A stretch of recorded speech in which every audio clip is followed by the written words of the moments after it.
The Department of Justice forces Elon Musk SpaceX to hire non-U.S. citizens. What the hell is going on?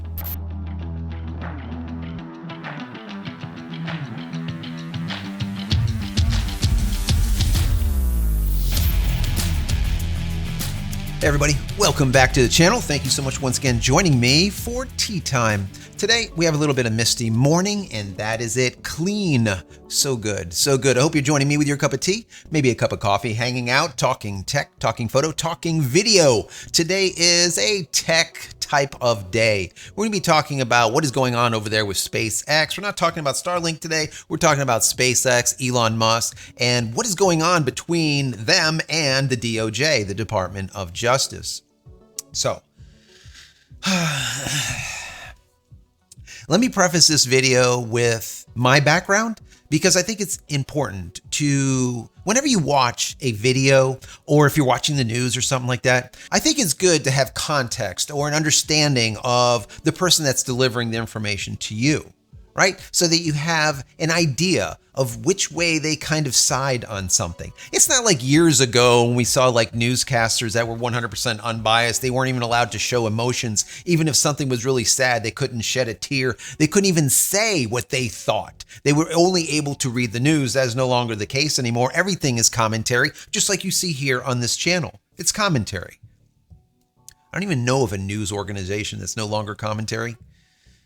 Anyways, that's for another video. Before we get into this, I want to just tell you who I am. I am a first-generation American. All of my family on both sides for hundreds and hundreds of years, probably thousands of years, are all from Europe. All right? I am, once again, first-generation American. They migrated. They were immigrants to the United States back in the late 40s, early 50s. All right? So, thank you to them for bringing me here that I am able to grow up and be birthed in this country, okay? So that is who I am. So understand that when we're reading this information. This is an article that I read over on The Verge, and I think that it is very, very important. I think it's fascinating, but it's also just upsetting to me, at least, maybe not to you, I don't know. More important about just my feelings here is yours and what you think about all this. So down below in the comment area, when we're done with this video, put your thoughts, all right? I want to hear from you. Now, before we get into this article, I want to say that if you haven't downloaded any of my ebooks as of yet, why the hell not? Go pick them up. Go over to JCristina.com/books. They're 100% free. Also, if you enjoy this content, even the least, throw it a thumbs up. That'll be very helpful for the algorithm, the YouTube gods, to shine their light on this channel. Also, if you have not subscribed, consider doing so. If you are subscribed, click this little button over here so when I go live or when a new video comes out, you will be notified of it immediately. And if you want to just say thank you for all of my hard work on this channel, 1,000+ videos now, there's a little thank you button down here. Click on that. That would be awesome. Give $1 or $2 if you like. If not, that's fine too. Consider becoming a member of the channel. That would be even better. And finally, if you're looking for a VPN, check out PureVPN. They gave us a promo code, which is JCristina. If you use that at checkout, you're going to get 15% off over at PureVPN. Go over to JCristina.com/VPN. Once again, JCristina.com/VPN. Now, all of that is out of the way. Let's get into this article so we don't run too long on this video. And once again, I want to know your thoughts. So this is from The Verge, and it starts out by saying, the U.S. Department of Justice is suing Elon Musk SpaceX over allegations that it discriminated against asylees and refugees in hiring. In a lawsuit filed on Wednesday, the DOJ claimed that from at least September 2018 to May 2022, SpaceX discouraged refugees and asylees from applying to the company. Quote, by wrongly stating that SpaceX can only hire U.S. citizens and lawful permanent residents. The lawsuit states SpaceX, quote, failed to fairly consider and refused to hire the asylees and refugees who ended up applying anyways. It also alleges that SpaceX wrongly claimed that the U.S.'s export control laws allowed it to only hire U.S. citizens and lawful residents. Do you want non-U.S. citizens and unlawful residents to be hired? Additionally, the DOJ claims that SpaceX hired only U.S. citizens and green card holders from September 2018 to September 2020. The lawsuit indicates that SpaceX had been on the DOJ's radar for some time. In May 2020, the DOJ's Immigrant and Employee Rights Section, or the IER, opened an investigation into whether SpaceX was discriminating against potential hires based on citizenship or immigration status. However, the DOJ claims SpaceX, quote, failed to provide documents responsive to the IER's investigation request. According to the lawsuit, SpaceX only provided the documents more than a year later after the IER obtained a subpoena. I think they're just pissed because Elon Musk didn't provide these documents quicker. In November 2022, the IER told SpaceX that it finished its investigation into the company, stating that it, quote, found reasonable cause to believe that SpaceX had engaged in a pattern or practice of unfair immigration-related employment practices. Some of the evidence in the lawsuit comes directly from Elon Musk himself. The DOJ cited 2 videos of Musk speaking about hiring restrictions. Just a week after the investigation started, Musk even wrote in a post on X, formerly Twitter, that, quote, U.S. law requires at least a green card to be hired at SpaceX, as rockets are considered advanced weapons technology. Duh. I don't even know, guys. I don't know. Kristen Clark, the Assistant Attorney General of the DOJ's Civil Rights Division, says, quote, our investigation found that SpaceX failed to fairly consider or hire asylees and refugees because of their citizenship status and imposed what amounted to a ban on their hire regardless of their qualifications in violation of federal law. Over the years, SpaceX has become a vital launch partner for the U.S. government, with the company powering several NASA missions. The DOJ is seeking fair consideration and back pay for asylees and refugees who, quote, were deterred or denied employment, and is also seeking penalties in the amount that will be determined in the court. In the meantime, the DOJ is encouraging asylees and refugees to contact the IER if they applied for a job at SpaceX and were discouraged from applying to the company. So they want to gather up as many refugees and asylees that possibly applied to SpaceX so they can really give it to them.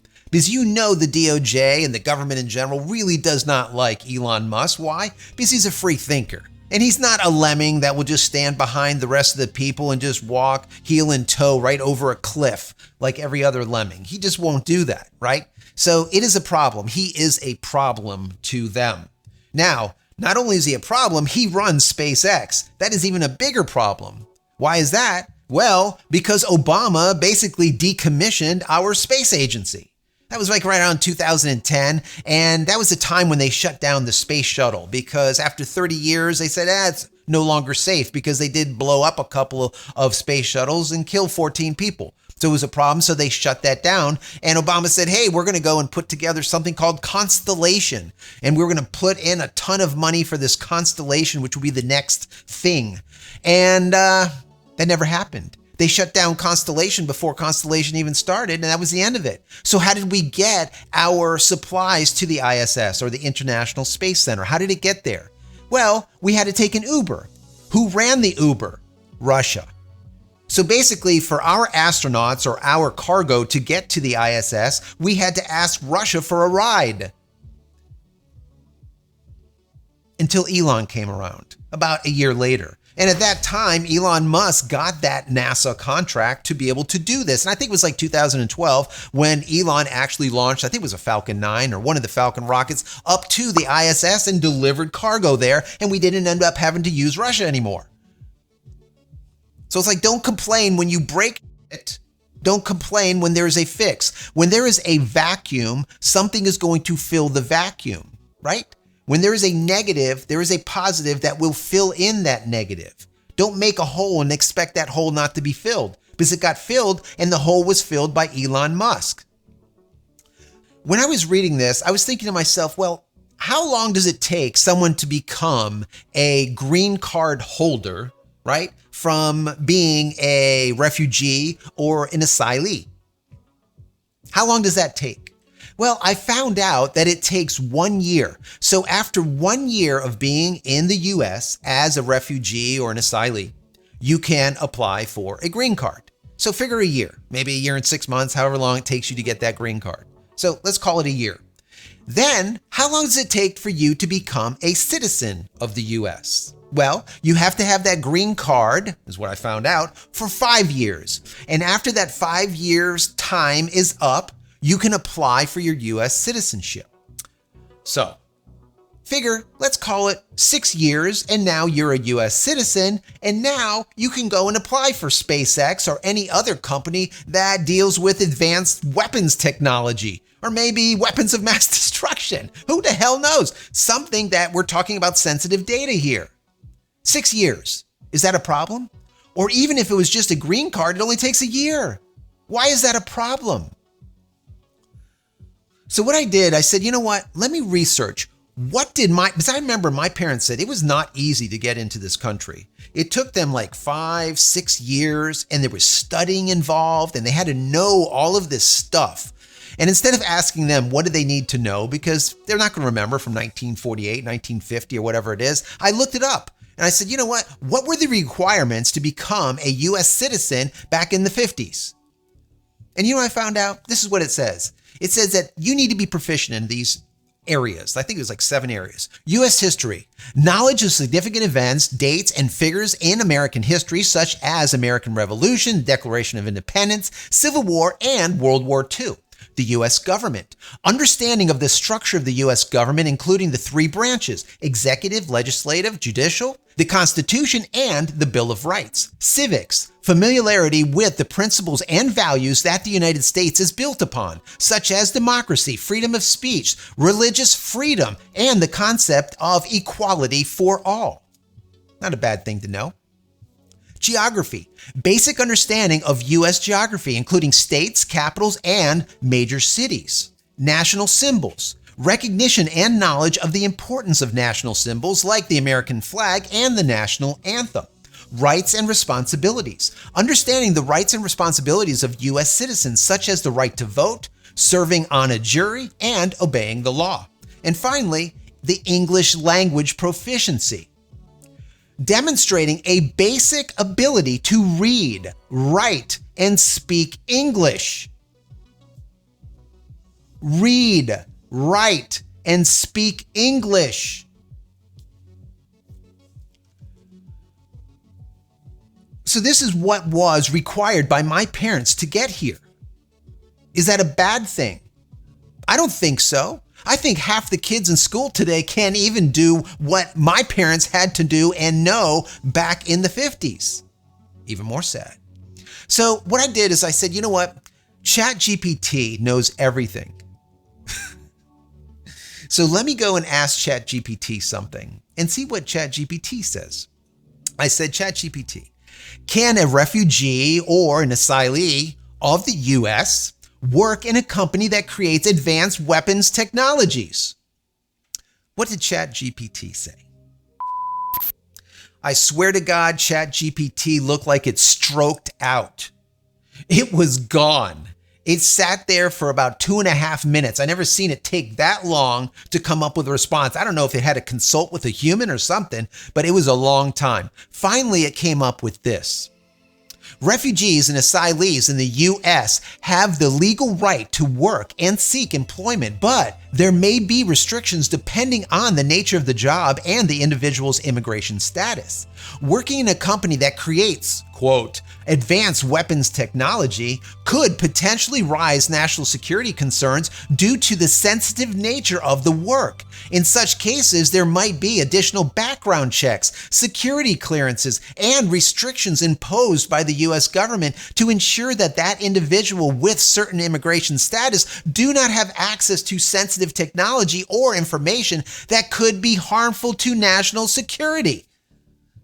Even ChatGPT gets it, where the DOJ doesn't. I mean, it's ridiculous. Just on its face, absolutely ridiculous. Once again, why can't you wait 1 year to get the job and have that green card? Why can't you wait 6 years and actually be a full-fledged citizen?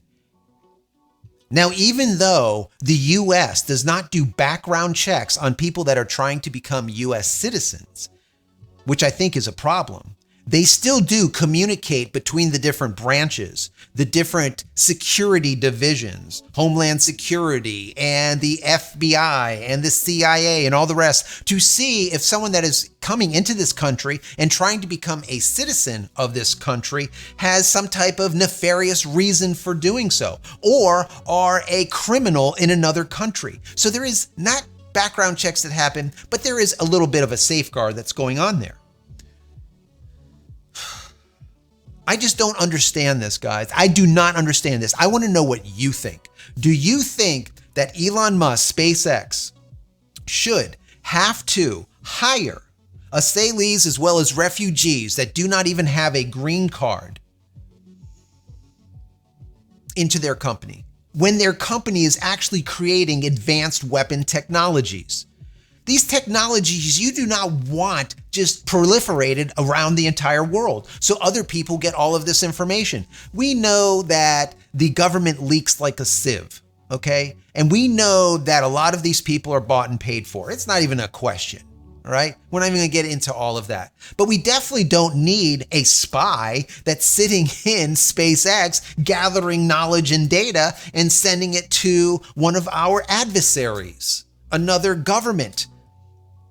It's just craziness. Do you get it? I don't get it. And like I said, coming full circle, my parents took many, many years of learning and of waiting to be able to become a citizen of this country.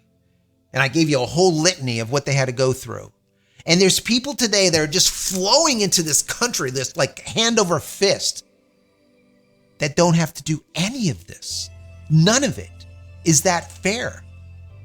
Why should our parents that have come before us had to go through all that and now you don't? And not only do you not have to, now you can get jobs in highly secure companies that are producing advanced weapon technology. It's just ludicrousy. What the hell is going on with this country? Anyways, this is a little bit of a rant, a little bit of a vent, but I want to know your thoughts down below. Let me know. Am I just ridiculously off base here, or am I on target? Let me know down below in the comments. I want to hear from you.